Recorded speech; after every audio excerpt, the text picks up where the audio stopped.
आज हम जिस विषय पर बात करेंगे वो है क्रोध। क्रोध वो भावना है जो हमारे सारे जीवन को घेर कर रहता है। क्रोध को ना उम्र की मर्यादा है, ना ही ज्ञान की। कब, कहां और किस कारण से क्रोध पैदा हो जाए वो कोई नहीं जानता। और जब क्रोध जन्म लेता है तो तुरंत ही विचार करने की शक्ति खो जाती है। बुद्धि पर अंधकार छा जाता है। वर्षों के संबंध पल भर में टूट जाते हैं। सारा जीवन बिखर जाता है। किसी भी कारागार में जाकर देखिए, अधिकतर अपराधी क्षण भर के क्रोध का दंड भोगते हुए दिखाई देंगे, पर फिर भी हम क्रोध पर अंकुश नहीं लगा पाते। बार बार हम क्रोध ना करने का प्रण तो लेते हैं, पर बार बार हमसे क्रोध हो जाता है। ये क्रोध वास्तव में क्या है, क्यों जन्मता है और क्यों अंकुश में नहीं रहता? उदाहरण के लिए आप एक बालक को देखिए। उसे किसी वस्तु की इच्छा होती है और उस समय अगर उसे वो नहीं मिलती या कोई उसे भयभीत करता है तो वो प्रतिक्रिया देता है।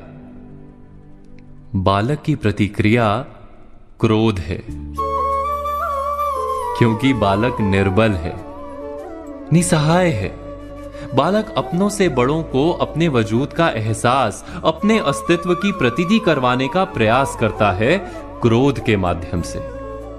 बड़े होने पर भी हम क्या ऐसा ही नहीं करते?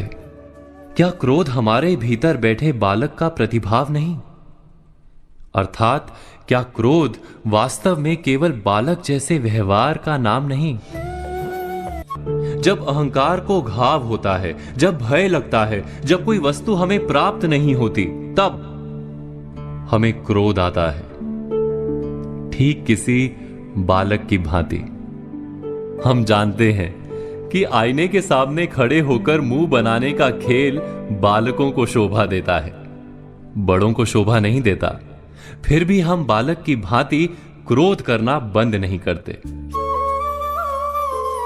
हम अनुभव से जानते हैं, दूसरों को देखकर बता सकते हैं कि क्रोध से कभी कुछ प्राप्त नहीं होता। सम्मान हो, संपत्ति हो, प्रेम हो या सुरक्षा हो, क्रोध से नहीं मिलता। मिलता है तो प्रयासों से, कार्य करने से, बुद्धिपूर्वक विचार करने से। मनुष्य मात्र अपनी आदतों के अनुसार ही जीता रहता है। क्रोध भी आदत बन जाती है। हमारे चाहते हुए भी हम अपने प्रतिभावों को रोक नहीं पाते। हम स्वयं को बड़े या पुख्ता मानते हैं, पर थोड़ा सा कारण मिलते ही हमारे भीतर का बालक क्रोध कर बैठता है।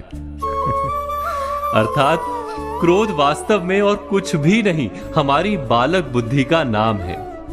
जैसे ही हम इतना स्मरण में रखें कि हम बालक नहीं, बालक जैसा व्यवहार हमें शोभा नहीं देता, वैसे ही क्रोध स्वयं ही बंद हो जाता है। क्या ये सत्य नहीं?